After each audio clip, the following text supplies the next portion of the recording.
This is a film about that scale and grandeur. This is a film about that military achievement. This is a film about a people who for all time shattered the legend of Nazi invincibility. This is a film about victory and defeat. German victory and German defeat. This is the battle for Russia, a battle that has been going on for centuries, a battle that fills the pages of Russian history. 1242. The German Order of Teutonic Knights had invaded northeastern Russia and occupied the old city of Pskov.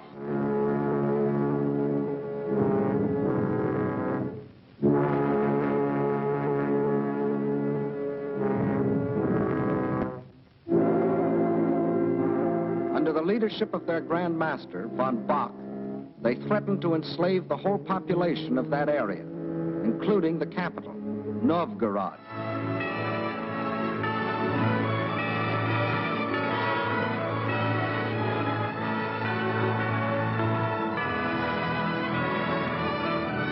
In their hour of peril, the Russian people turned for leadership to their prince, Alexander Nevsky.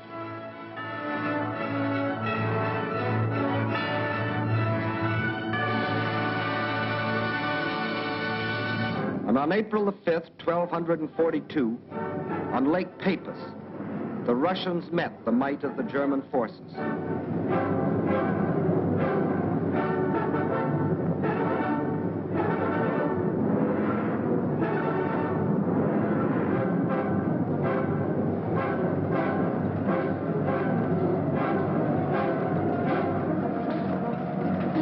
They weren't as well equipped or as well organized.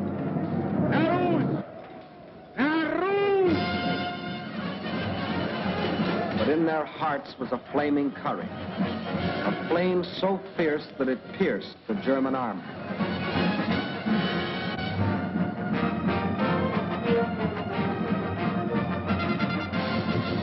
The victory they won fills a bright page of Russian history. 1704, and another conquering army marched across Russian land. This time under Charles XII of Sweden, and again the Russians fought for their country.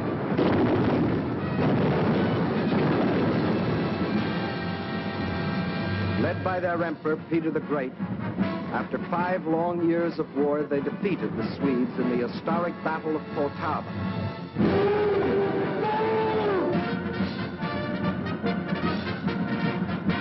The invading Swedish armies were crushed and forever driven out of Russia.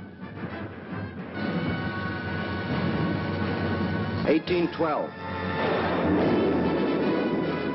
Napoleon and his armies had blazed their triumphant way across Europe and were marching on Moscow. The conquering armies entered the city, but they entered a city in flames. Even in that day, Russian earth was scorched earth to an invader. And once again, the invader was forced to start the long march on the road back out of Russia. 1914, and another German army, this time under Kaiser Wilhelm, set out to conquer Russia.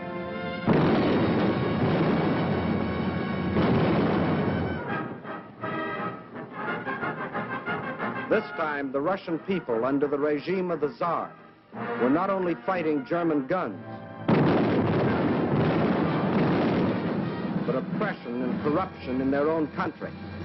And only the ultimate collapse of Imperial Germany saved Russia from losing the Ukraine and the Crimea, which the Germans had occupied in 1918. Yes, for 700 years, the Russian people have had to fight to defend their land against would-be conquerors. Why? Why have all these attempts been made to conquer Russia?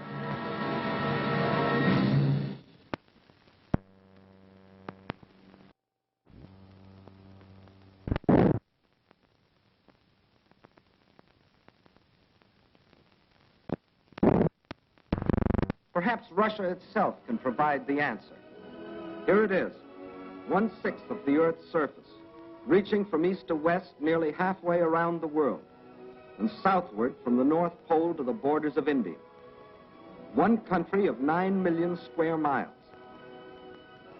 That's our own country 3 times over, or all of North America and 1 million square miles to boot. The sun never sets on Russia. When it is dusk on its western borders facing Europe, it is already dawn on its eastern borders facing the Pacific.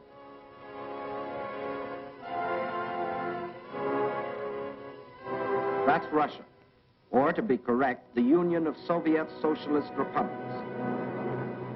Deep in its mountains lie thick, rich veins of gold and silver. Below ground lie enormous deposits of copper, tin, manganese and nickel, chromium and radium, sulfur and magnesium.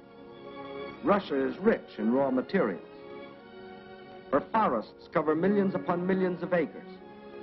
1/4 of all the lumber reserve in the world belongs to Russia. And as for fuel, there's coal, ton upon ton. And more important, there's also oil. 213 million barrels a year of it. Black gold flowing from the earth that contains 55% of the world's oil. What else? Iron? Russia has better than 10 billion tons. That can make a lot of steel before it's done. Yes, Russia is rich. Her farms cover millions upon millions of acres. The rich black earth that, besides giving forth oil and coal, will also grow everything from sunflowers to lotus. The tea her people drink in such huge quantities, and the tobacco that they smoke. Cotton grows here too, 3,800,000 bales a year. And sugar. And on the pasture land, the animals grow fat for food and wool for clothing. While on the warm plains, the fields of grain stretch as far as the eye can reach. Corn, oats, hops, rye, and don't forget wheat, 1/3 of the world's best. Yes, Russia is very rich, for it has not only raw materials and the products of its soil. Russia is also people.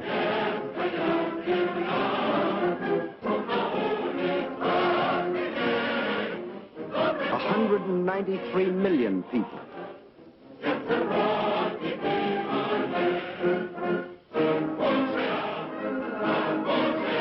People of every race, color, and creed.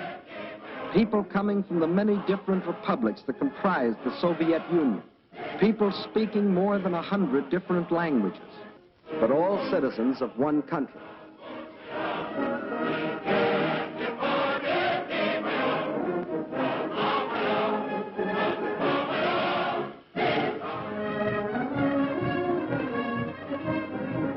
Whether they are the great Russians, the descendants of the first settlers of this vast area, and for 1,000 years its main population, or Cossacks, the famous horsemen from the open plains of the Don River Valley.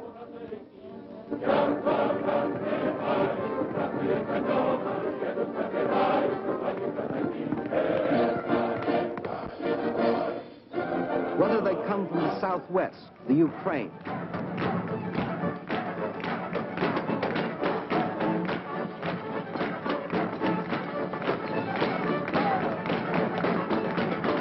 here in the breadbasket of the Soviet Union live the Little Russians, better known as Ukrainians, and beside them the Moldavians and Bessarabians.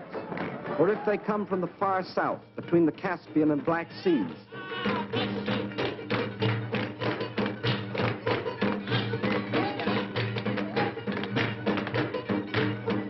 where we find the Armenians and the Georgians, the Ingush, the Cherkess, rugged as the high peaks of their native Caucasian mountains.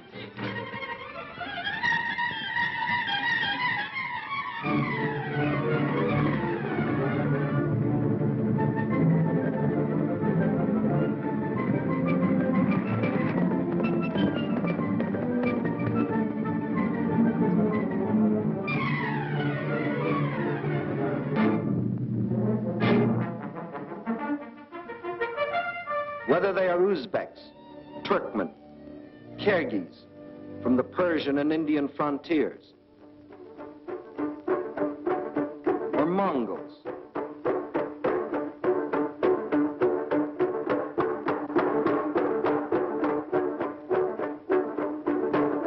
the Bashkirs, the Turco-Tartars, the Buryats, the Yakuts from far beyond the Ural Mountains, or the people of the ice country, hunters like the Zounds, or settlers like the Laplanders. Whether they come from the pioneering wilderness of the far north, or from a great city like their capital, Moscow, where the ancient buildings of an ancient civilization stand beside the modern structures of a modern civilization, where the old Russian droshka still competes with the modern limousine.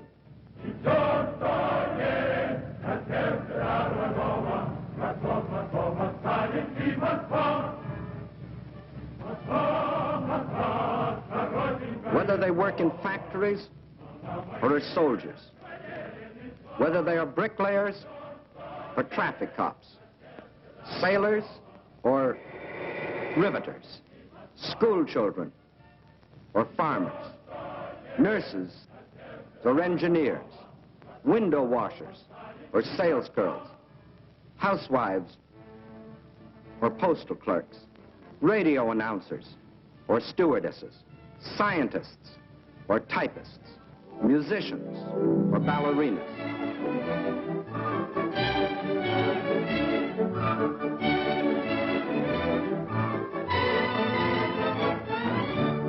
Regardless of what they do or where they live, they all have one thing in common: love of their soil.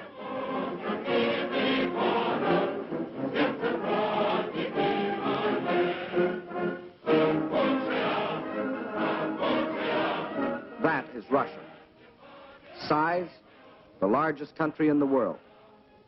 Raw materials, unlimited.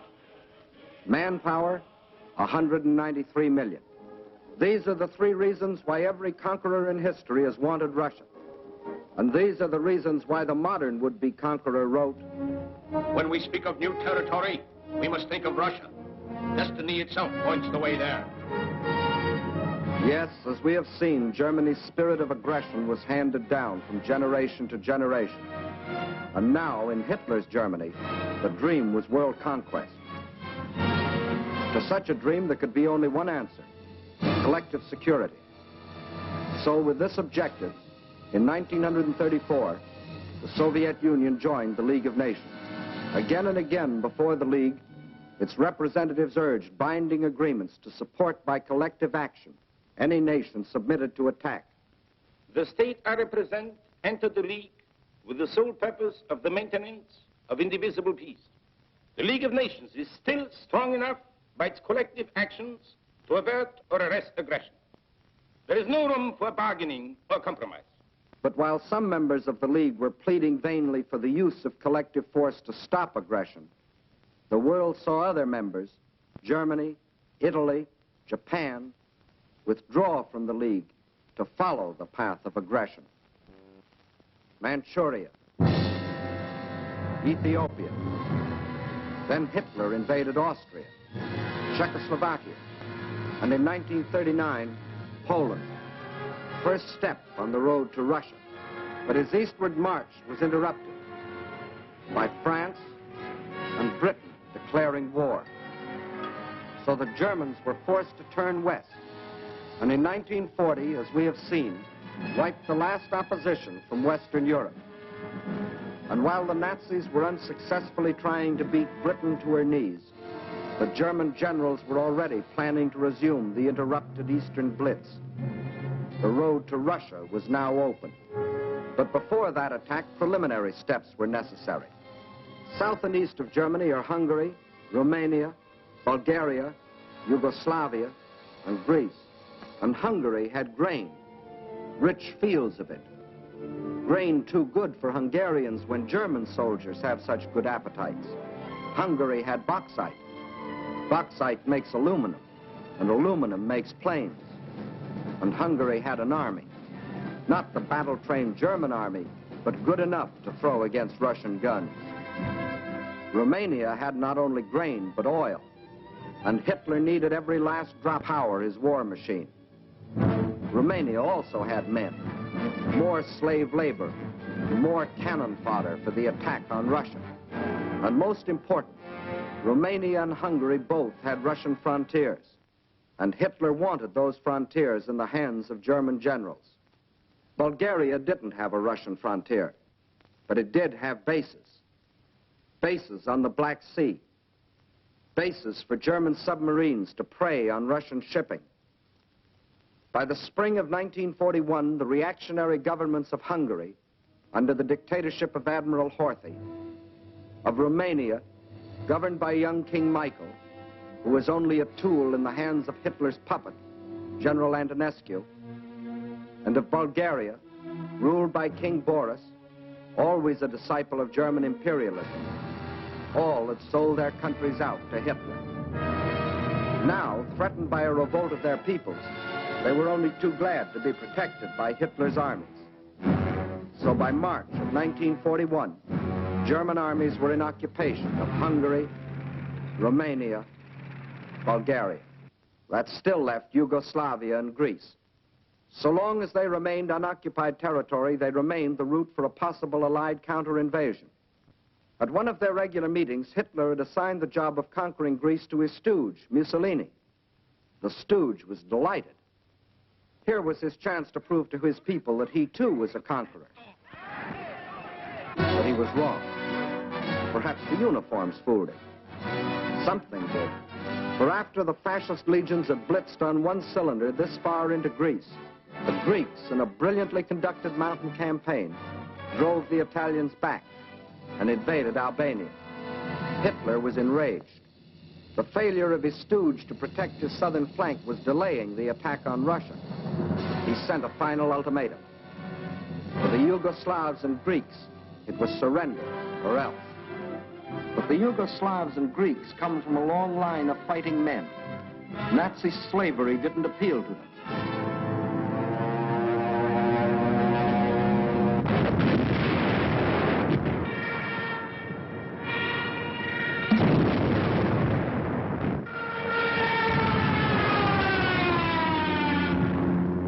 At dawn, on April 6th, German bombs told the Yugoslavians they were at war with Germany.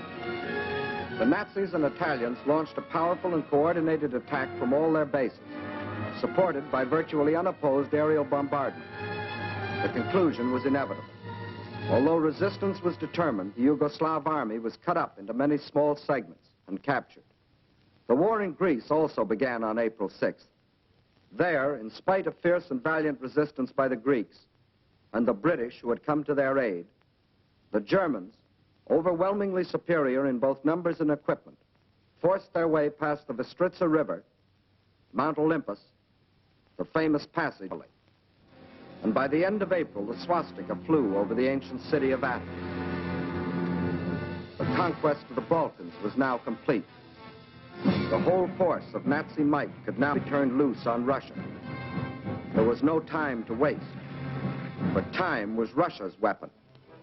Their industries, so recently built and which, like our own, were designed for the ways of peace, were converted for war. Instead of steel for plows and tools, steel for shells and guns. They knew their industry could never produce enough to adequately for the titanic struggle. But what they could produce, they would. At the same time, the army began to grow. More and more men were called up to be trained, hardened, drilled, prepared to defend their land.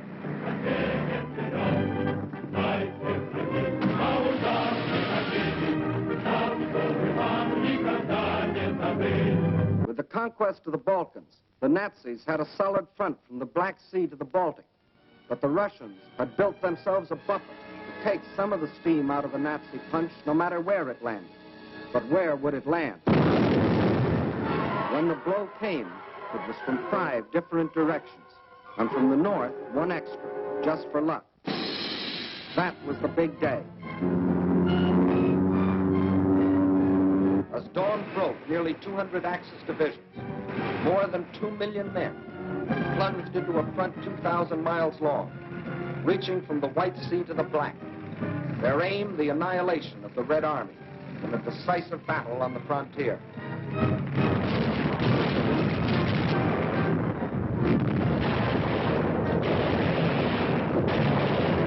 The offensive started along the whole length of the front. It was concentrated on 3 main objectives: Leningrad, Moscow, and Kiev, the capital of the Ukraine. In the first 30 days, von Lieb's forces drove to within 125 miles of Leningrad, while the Finns under Mannerheim, supported by the Germans, began a drive from the north to encircle the city.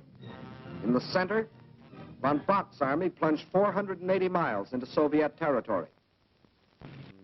One Russian city after the other was overrun by the invaders.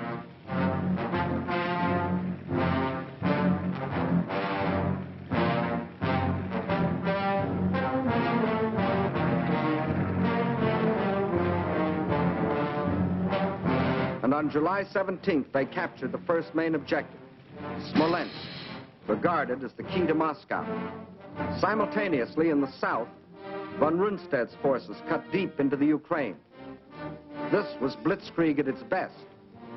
The world gave Russia another 6 weeks, and the Germans issued a communique. The issue in the east has already been settled. Smolensk is the last halt on the road to Moscow. But then a strange thing happened. For the first time since the mighty German army started its career of blitz, smashing into submission one European country after the other, that same German army came up against a country that did not submit. Despite the fact that Hitler's army swept deeper and deeper into the Soviet Union, and by October the 15th stood practically within the shadows of the Kremlin, despite the fact that the Soviet government and all foreign missions were forced to move to Kuibyshev, 700 miles to the east, despite Hitler's triumphant pronouncement, I can say that this enemy is already broken and will never rise again.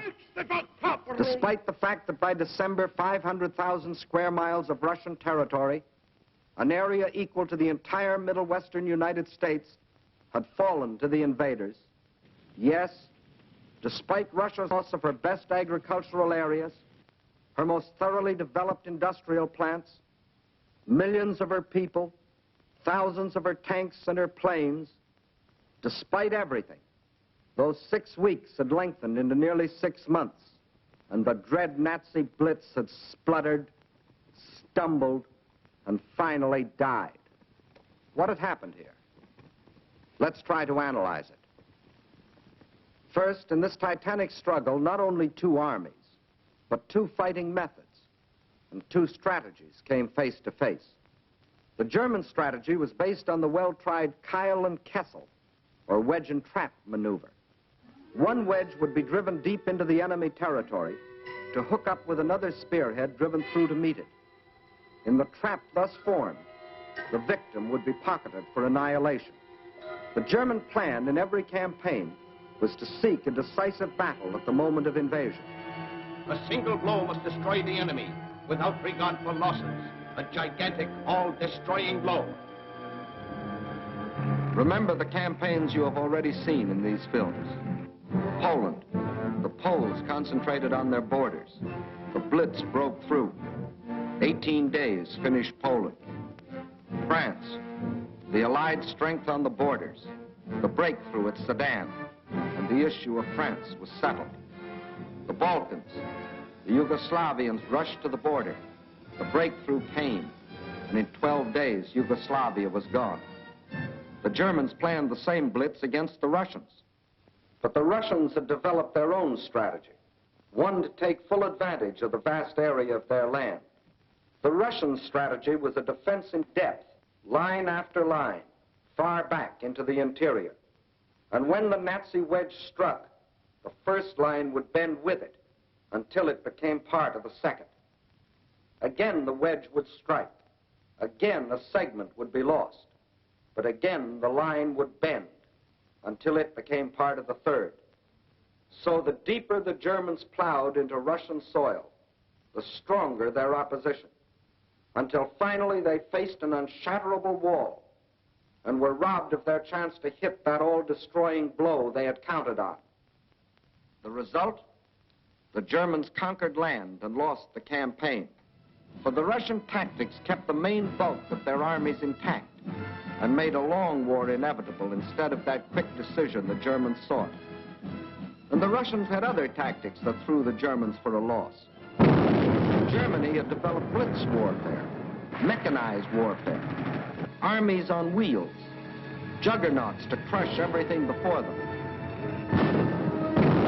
But the Russians found a way to drag them out of their traveling fortresses. They used their cities as strongholds and made the blitz come to them down alleys.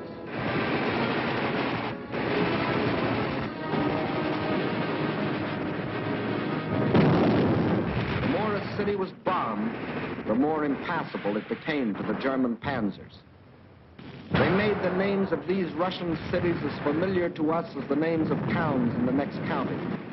Rostov, Kharkov, Kiev, Kursk, Smolensk. City after city standing in the path of the Nazi blitz. The Red Army had found a way to make their cities of great strategic importance. Odessa, scene of an heroic siege of more than 2 months, held up the whole Nazi thrust into the Crimea. Sevastopol, which resisted every attempt of the Germans to break through. Here, for 8.5 long months, the Russians fought for the town, inch by inch, barring the Germans from the great Black Sea naval base located there. And finally, when the Germans entered the town, each district was defended street by street.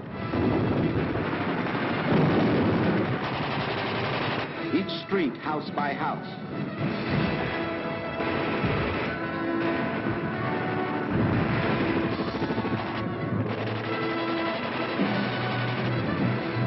Each house, room by room.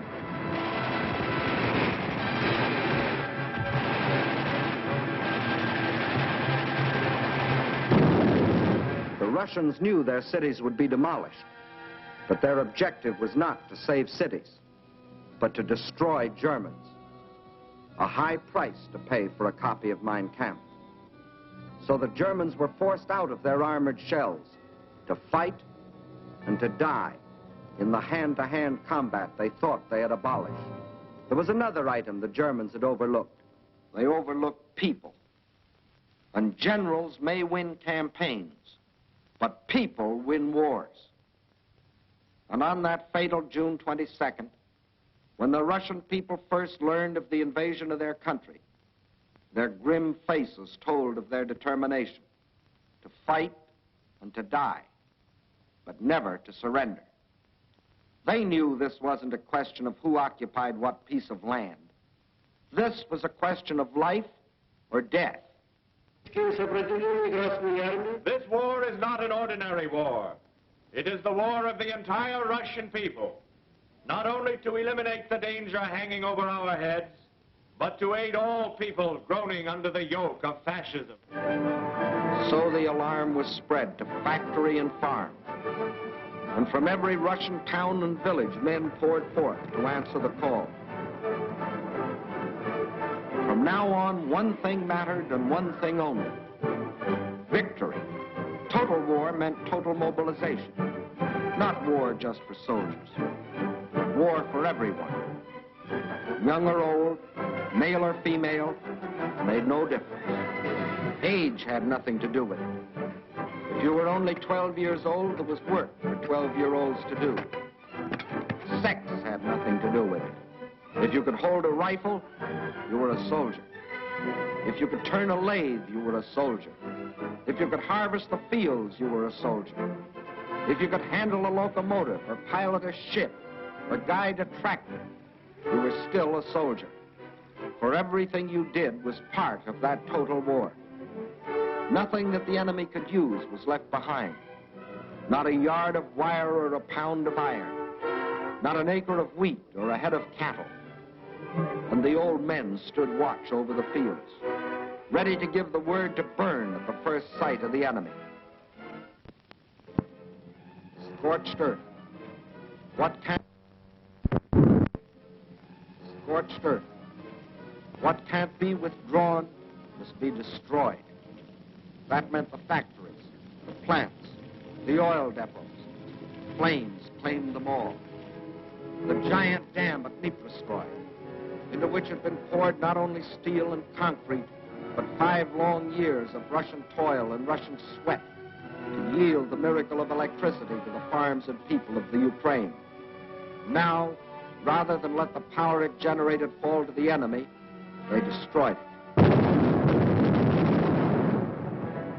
Scorched earth, the land they had lived on and worked on, their forests, their fields, their farms. They surrendered them to the flames, but not to the invaders. That was the scorched earth. And for action behind the German lines, a new army was formed. An army without uniforms, whose home was the forest, and whose front was the enemy's rear. A guerrilla army. A minimum of glory and a maximum of determination. Their achievements were seldom recorded. Look well at these faces. You will never see them again in the ranks of war prisoners or read their names over heroes' graves. Ahead of them lay nothing but the rope and the halter, but they stayed behind and went on fighting. Their only goal was merciless destruction. Destruction of communication lines, supplies, the invaders themselves. Their weapons were dynamite and the terror of surprise.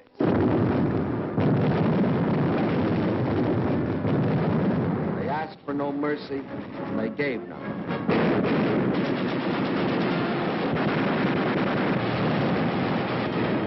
This is the guerrilla army. This, the scorched earth. This, the Red Army. These, its leaders. These are the reasons why, although the Germans conquered land, 500,000 square miles of it, it was just land, barren land, scorched land. These are the reasons why, after 5.5 months of blitz warfare, after coming within sight of their goal, the Germans were stopped at the very gates of Moscow. These are the reasons why, although Hitler had sworn that before December the swastika would fly from the Kremlin towers, December had come, but it wasn't the swastika that flew over the Russian capital. And it wasn't the Nazi conquerors who marched through the streets of the ancient city, but fresh reserves of the Red Army.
You saw the Russian people's historic defense of their land against centuries of unsuccessful invaders.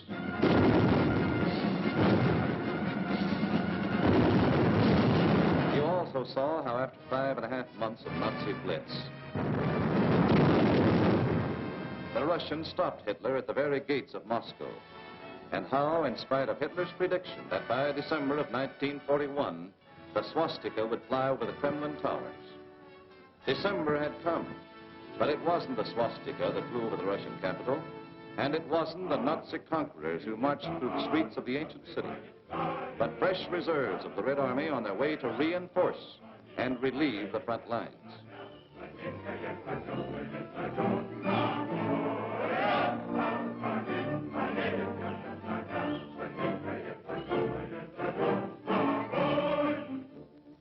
The Russians read this appeal and knew what it meant. They remembered that in their past history, the time always came when they could turn and strike back. The time had come. Their old ally, the Russian winter, had carpeted the Russian land.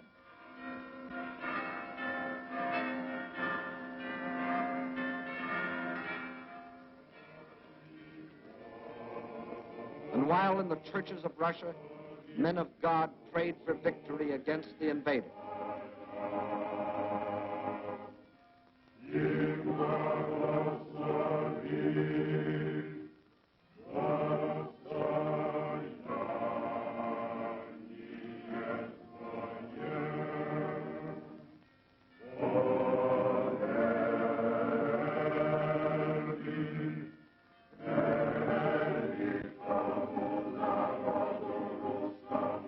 in the front lines, the men of the Red Army listened to the long-awaited order of the day.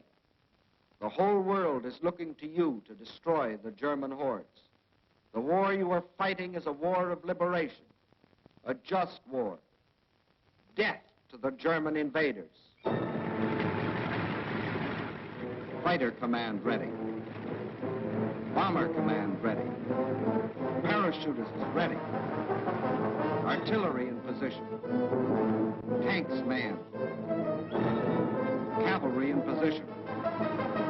Infantry ready.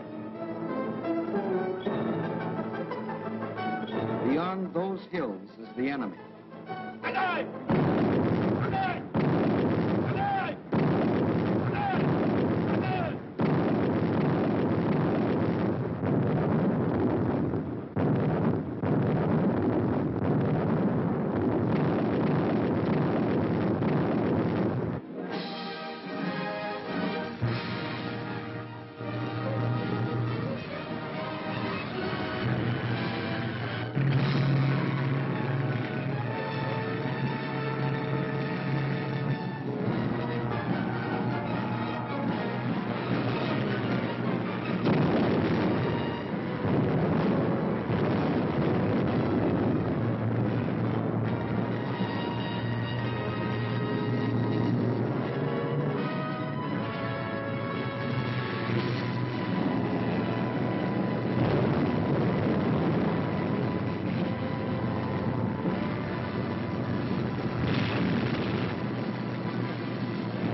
It was the Germans' turn to fight for their lives.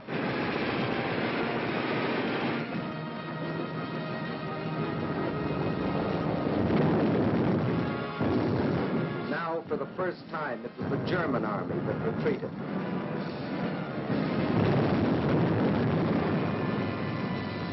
Now it was for the Germans to learn the terrors of strafing.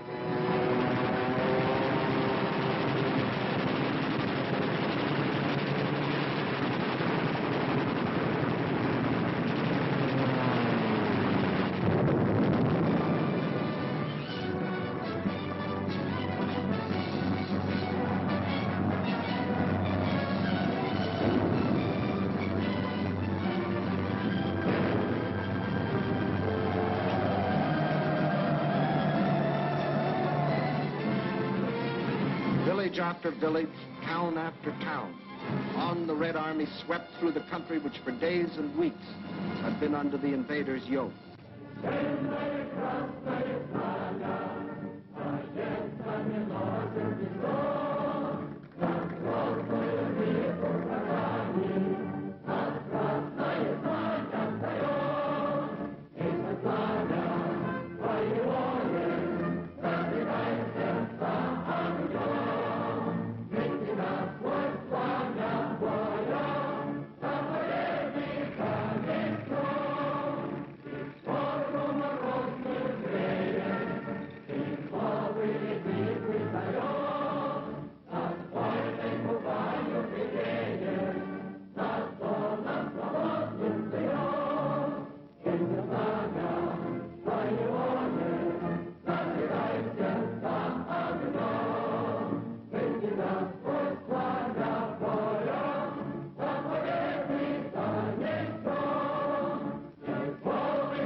out of the cellars, out of the forests, out of only they know what hiding places, come the men and the women and the children that had once called these towns home.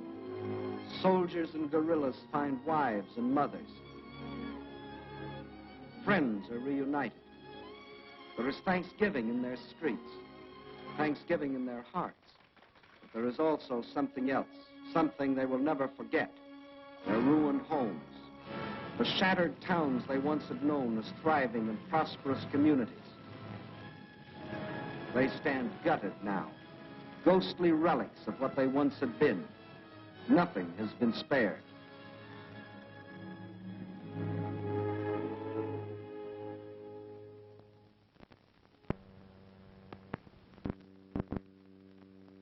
It was a museum, the former home of Peter Tchaikovsky, a man who wrote music for Russia. Music that sought the heart of his own people. And because it found that heart, it found the hearts of people everywhere. His piano concerto.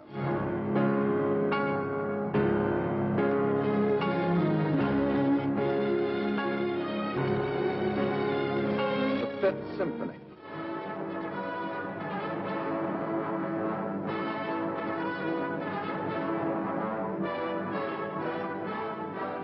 The Sixth Symphony.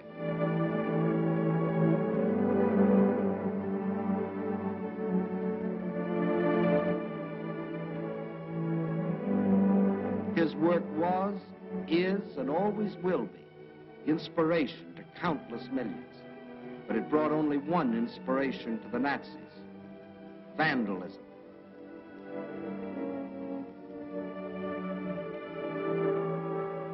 And this was the home of Leo Tolstoy, the author of the immortal novel, War and Peace. His home, too, was a museum, until the Germans came. And this is Tolstoy's grave. If the Nazis buried nearby had read his famous book, they would have learned their fate beforehand. But there were other dead the Nazis didn't bury. Russian dead. They weren't soldiers, and they weren't killed in battle.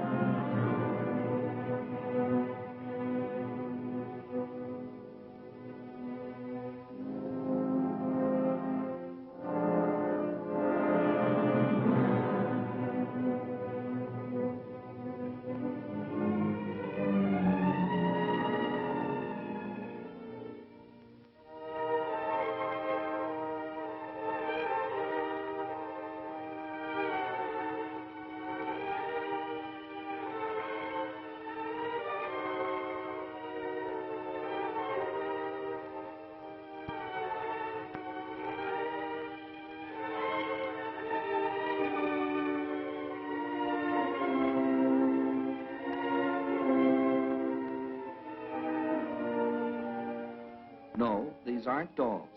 These are children.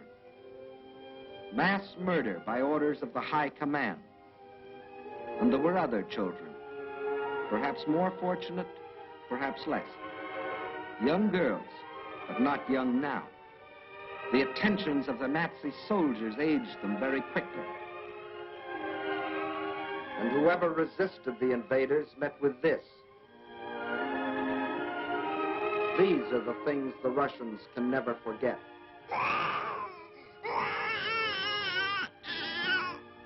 These are the things the Russians will never forget. These are the reasons why every Russian pledged his life to uphold this sacred oath.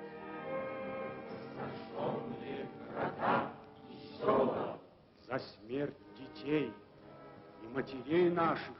За смерть детей и матерей наших. За пытки и издевательства над моим народом. За пытки и издевательства над моим народом. Я клянусь мстить врагу. Я клянусь, что скорее умру в жестоком бою с врагами, чем отдам себя, свою семью и весь народ мой. Рабство коварного фашизма. Кровь за кровь.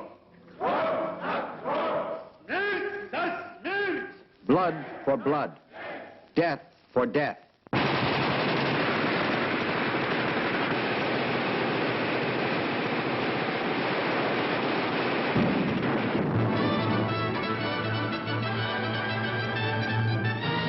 That is the reason the Russians smashed on, deeper and deeper, along the entire front from Rostov to Leningrad. Nowhere could the tide of Russian pressure be stopped. And by spring of 1942, this area was delivered from the Germans. But this was not the important result. Not that this town or that village was retaken, but that the whole legend of Nazi invincibility had been shattered. German armies could retreat too. German armies could be defeated. German troops could be captured.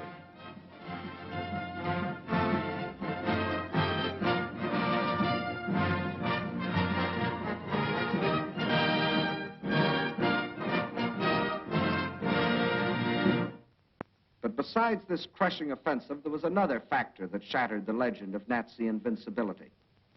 That factor, which will live forever in the history of this war, was written by the people of this city.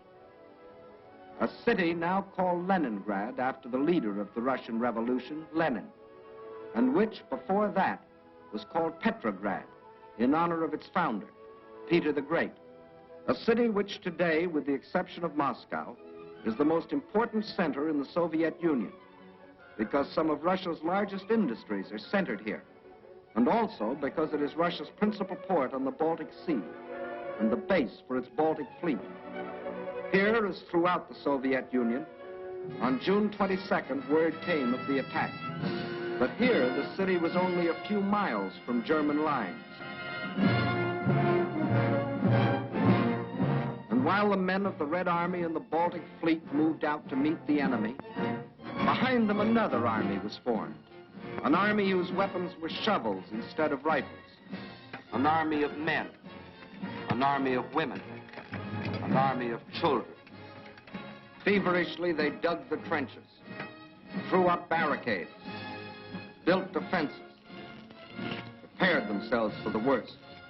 They knew that they too were in the front line. They weren't wrong.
Leningrad's baptism of fire didn't stop with the darkness.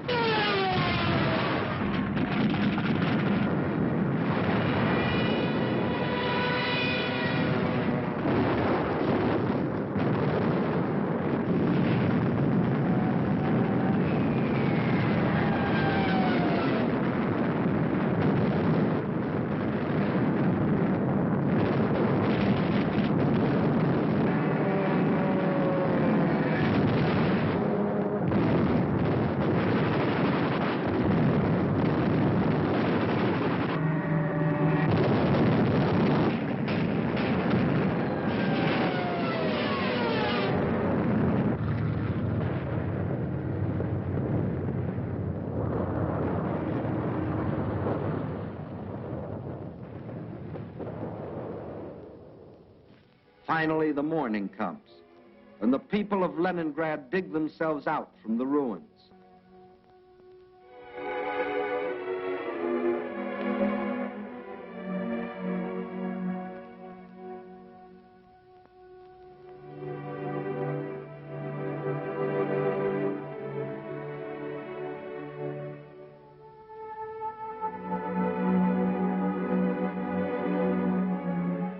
They seem very similar here to the people of London, of Rotterdam, of Warsaw.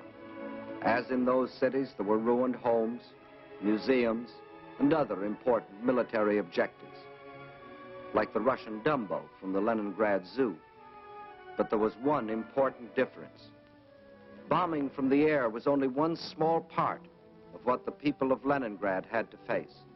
In September, the Nazis surrounded the city and announced it was cut off and doomed. The German commander sent the city an ultimatum demanding its surrender. He is still waiting for the answer. Thus began the siege of Leningrad, a siege that was to last for nearly 17 months. In Leningrad, as everywhere else in Russia, the winter came early that year. A cold, hard winter, the hardest in years. But here, unlike everywhere else in Russia, the winter wasn't an ally, but an enemy. Here, the 10, 20, 30 below zero temperatures could only mean more suffering, more hardship. In the trenches outside the city, trenches of snow and of ice, the defenders stuck firm to their oath, to die if necessary, but not to go backward one more step. And the enemy, in spite of all its efforts, was stopped at the very gates of the city. A city now facing disease, famine, destitution. There was no oil for fuel, no power for the electric lines, but the people defied the elements and trudged the necessary miles to lathe and workbench. The pipes froze, water was shut off, so they dug holes through the streets until they could get to water.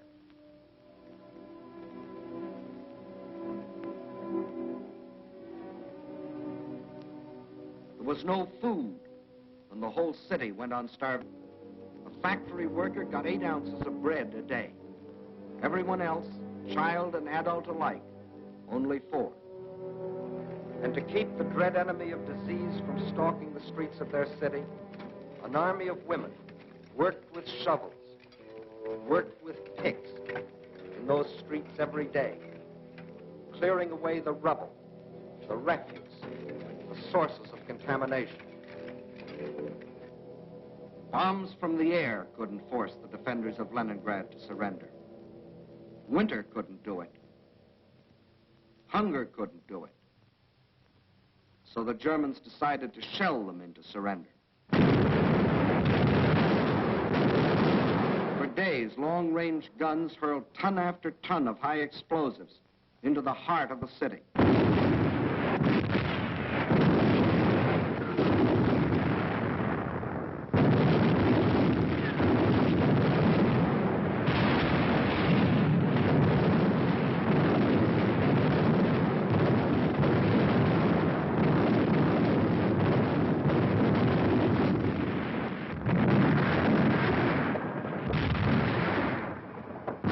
The more the people of Leningrad were shelled, the harder they worked.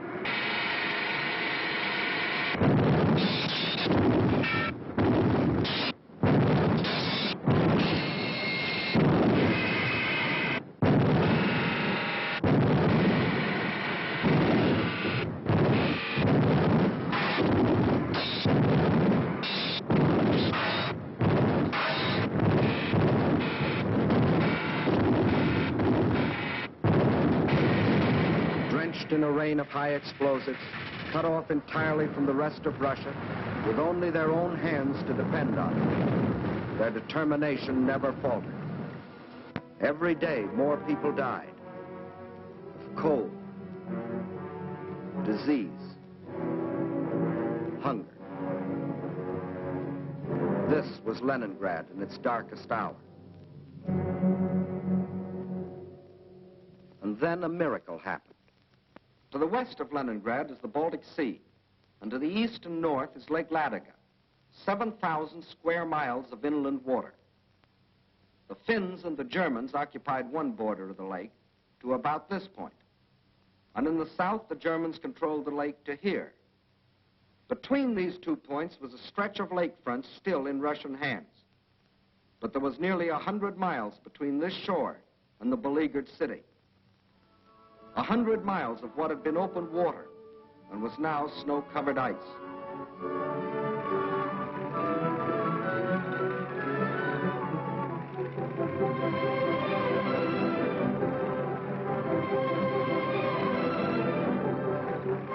Across this frozen surface now went tractors, sledges, carving a road across the lake.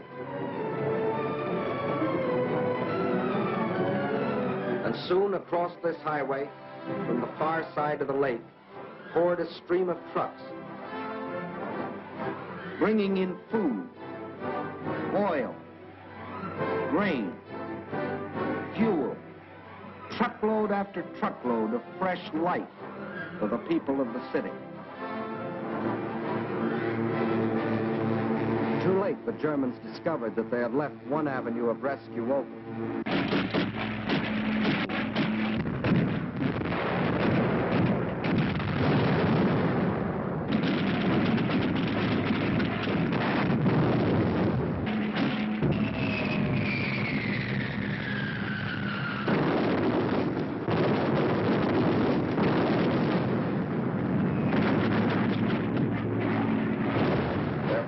Bombed the road, but the trucks kept rolling, by day and by night. The lake highway remained open, and soon more than trucks would reach the city, for the Russians were now laying a track across the ice.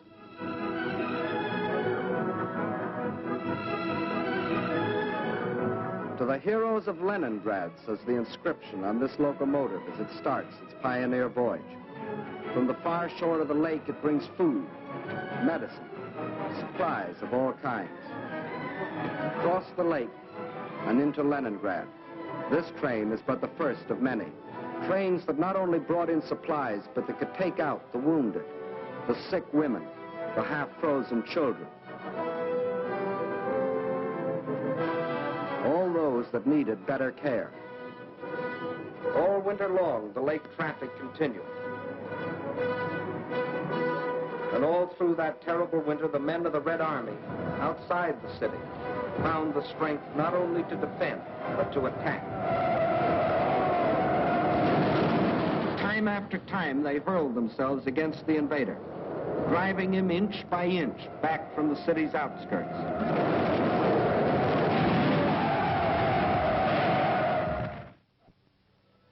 And then spring came. Spring.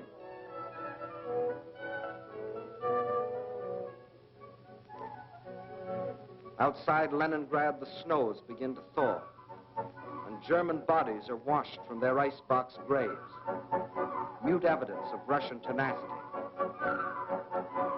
The warm breath of spring is felt, too, on the frozen surface of Lake Ladoga, but the trucks continue to roll, even though the ice is melting beneath them.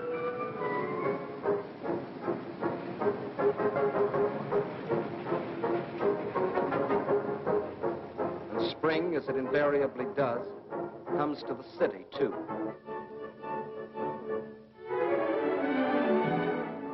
But spring is more than a new season to the people of Leningrad. It's a new life. The city begins to breathe again. For the first time in months, the trolleys ran.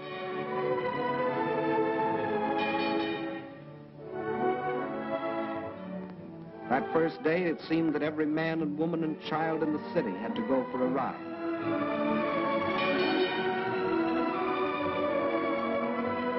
This was life again. Life for the Leningrad children that weren't killed by that horrible winter. Life for the Russian wax, the women of the Red Army. And for the Russian waves, the women of the Red Fleet.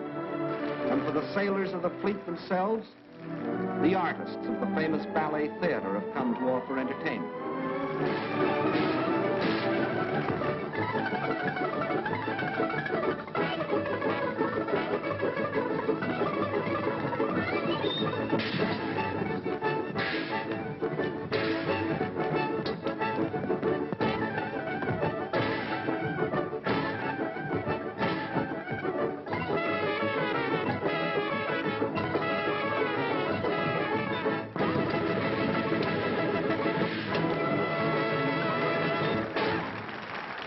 Spring is here.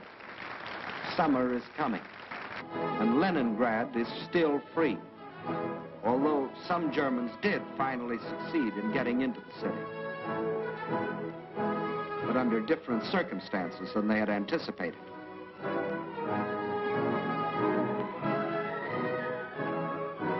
Yes, here too the legend of Nazi invincibility was shattered against the iron will and courage of a determined people. The citizens of Leningrad have proved that generals may win campaigns, but people win wars.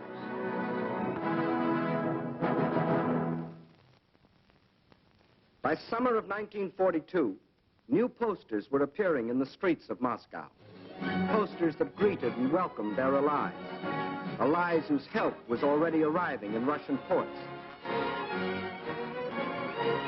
Allies whose friendliness had sent drugs and food and warm clothing to help sustain them in their darkest hour. But in spite of all this, the staff of the Red Army knew that they still faced the most powerful enemy in history, and that that enemy would attack again. But when this attack came, the whole German strength was to be concentrated on one objective: the Caucasus and oil. The Caucasus Mountains represent one of the toughest military obstacles in the world. Towering peaks rising to heights of as much as 18,000 feet, with only one practical highway traversing them. And Baku, the biggest oil field, is on the other side. To reach Baku, the only feasible military route was along the coast to the Caspian Sea. But the map shows what a dangerously extended supply line this would entail. To make the operation a success for the Germans, the first necessity was control of the northern hub of the rail lines of the area and a new base of operations. That hub was a Volga River port we have come to know well, Stalingrad, named for Russia's present leader. The pride of this generation of Russians, for it was their city, built in their time. With the capture of Stalingrad, the Nazis would have a base from which to launch a flanking attack on Moscow. With one master stroke, the Russian armies to the south would be cut off from help. And in the north, Russian factories, Russian farms, and Russian armies would be practically cut off from Caucasus oil, and also from American and British supplies, which were shipped to Russia through Iran and Iraq.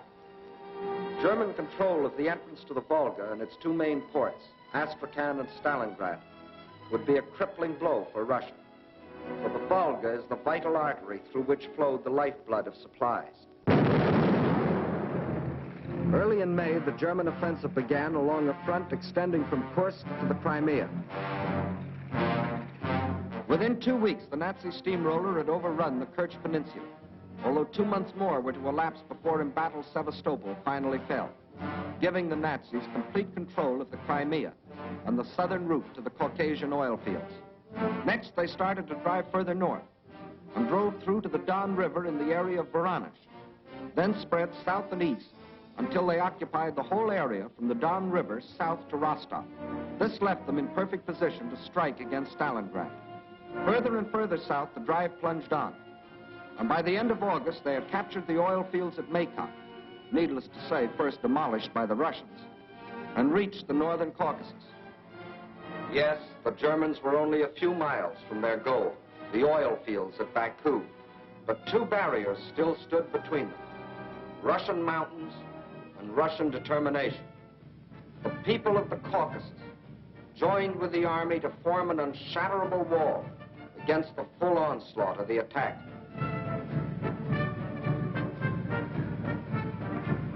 Further north, the Nazi pincers were within 15 miles of Stalingrad. This city had become the focal point of the whole campaign. Regardless of the cost, Stalingrad must be captured. Those were the German orders.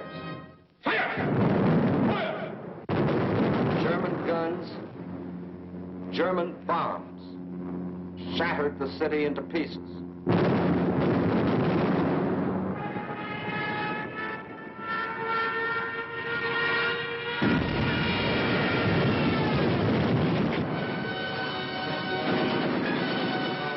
By September 20th, the Germans, after 30 days of grueling and ceaseless fighting, battled their way into the city's outskirts.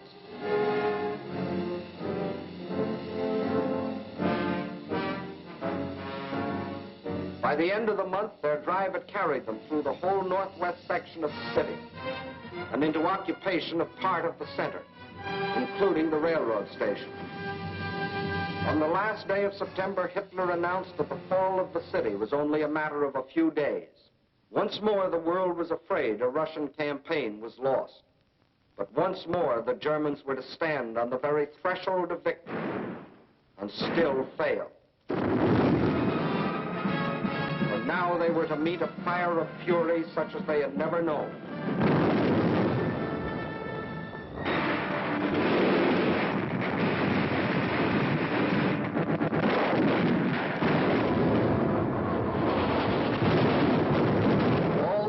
Before, the battles waged in the streets of Kiev, Rostov, Odessa, Sevastopol. These were all preludes to what happened in Stalingrad.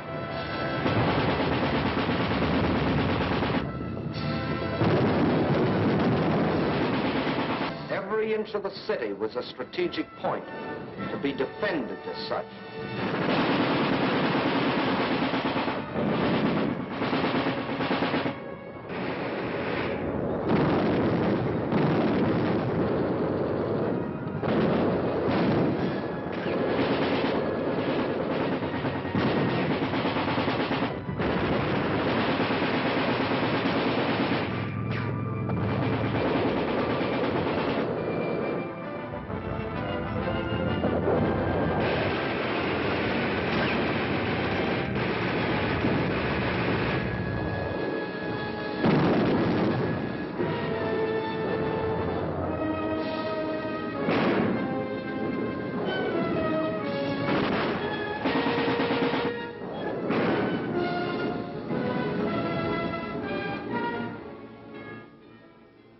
By the end of October, snow covered Stalingrad.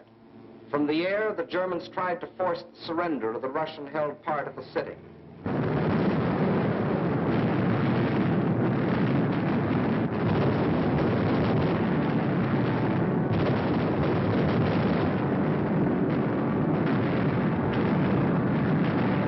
At the same time, the battle of the streets continued.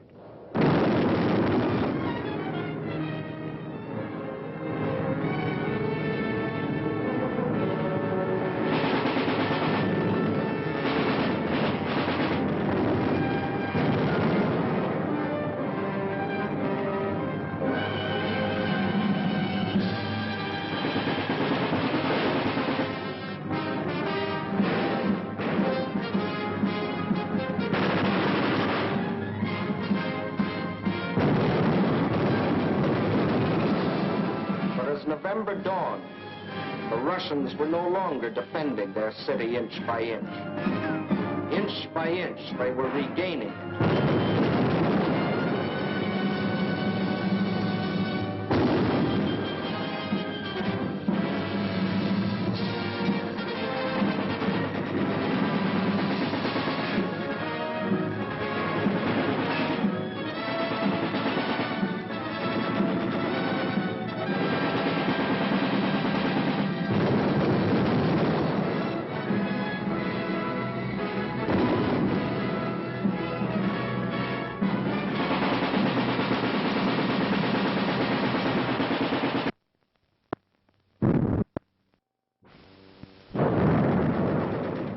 Now, as the whole world spoke in admiration of the city of steel, the ticker tape brought us breathtaking news. American and British troops had landed in and occupied North Africa. Further east, the British Eighth Army was driving westward, pursuing the vaunted Africa Corps. And in the northeast, the Red Army had launched its smashing counteroffensive. The Germans were learning the real meaning of the words combined operations. As though a spring had been released, Russians attacked along the entire front. In the far north, the Germans felt the first impact as the Russians recaptured Schlüsselburg, breaking the Axis ring around Leningrad. Soon after, another offensive lashed out further south, bypassing the Germans' defense position at Rzhev and plunging down to Veliki Luki. Still another Russian blow fell in the Voronezh area, pushing a threatening spearhead deep into the German lines. In the far south, the Germans were moving away from Grozny, instead of toward it, under the force of the Russian attack. At Stalingrad, the Germans were about to meet new opponents.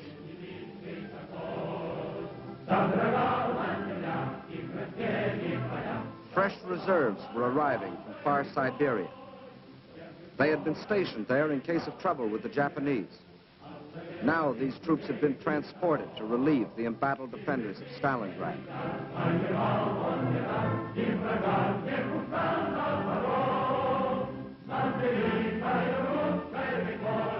And as the reserves entered the city, at headquarters, the commanders of 3 Russian armies were meeting. The Germans had fought for Stalingrad as a prize. The Russians were determined to make it a trap. 2 simultaneous attacks were launched, one from the north, one from the south. The German armies encircling Stalingrad were now themselves threatened with encirclement. Finally, the 2 prongs met.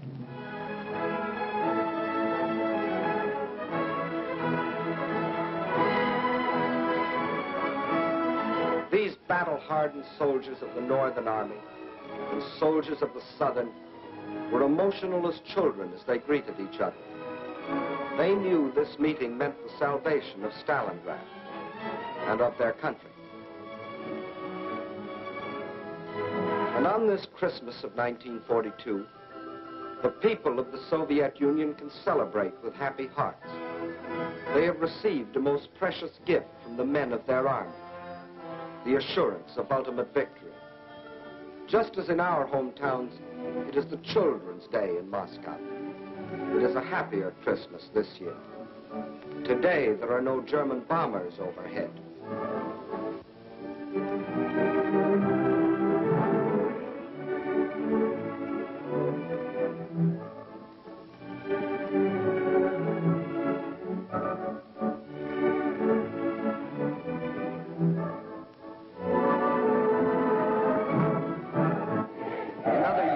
Russians, like ourselves, celebrated on New Year's Eve, but not now.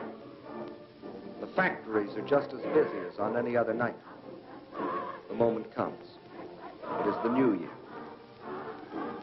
С Новым годом!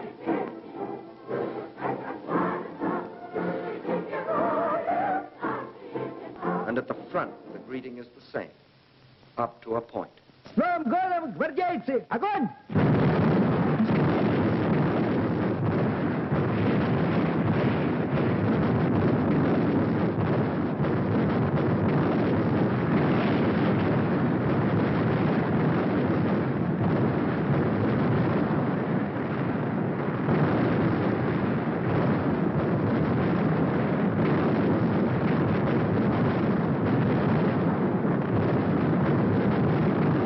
Outside Stalingrad, the icy winter becomes a fiery hell.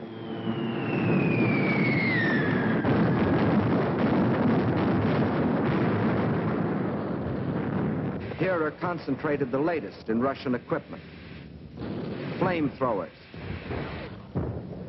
ice gliders, used here by shock troops to capture airfields in advance of the main army. Rocket guns, Katyusha, the Russians call them.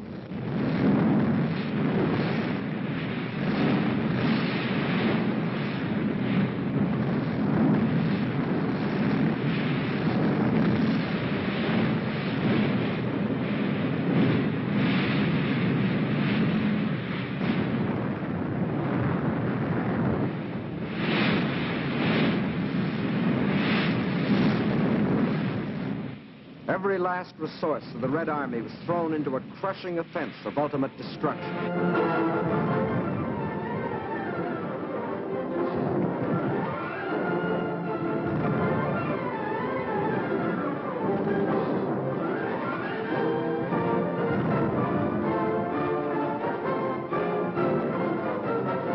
This was Kyle and Kessel with a vengeance, but the Nazis were getting Kesseled instead of the Russians. And on February the 2nd, 1943, after 162 days of the heaviest fighting in the history of warfare, the last shot was fired. peace came to Stalingrad. In the shattered streets, the blasted ruins, the ghastly evidence of their ordeal, the defenders of the city greet the rescuing army of the dawn.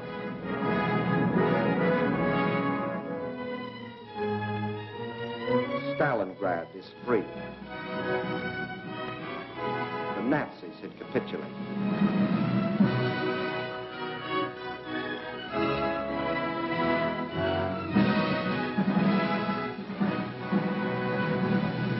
The German generals who had been ordered by Hitler to take Stalingrad regardless of the cost, and who had obediently promised that the city would be his, these generals, 24 of them, who had covered themselves with such glory and such medals on the fields of Poland and Norway and France, they now had only their past glory to comfort them.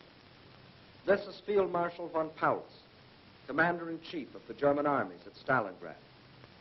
This is the man who told his soldiers that if they surrendered, he would see to it that their families died in reprisal.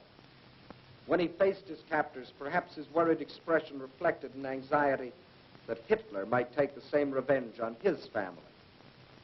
For he knew that when he surrendered, Hitler lost not only a field marshal, he lost an entire army, 22 divisions, 330,000 men. These are the men who had been promised that as conquerors they would winter in Stalingrad. Well, it was winter, and this was Stalingrad. And here were the conquerors.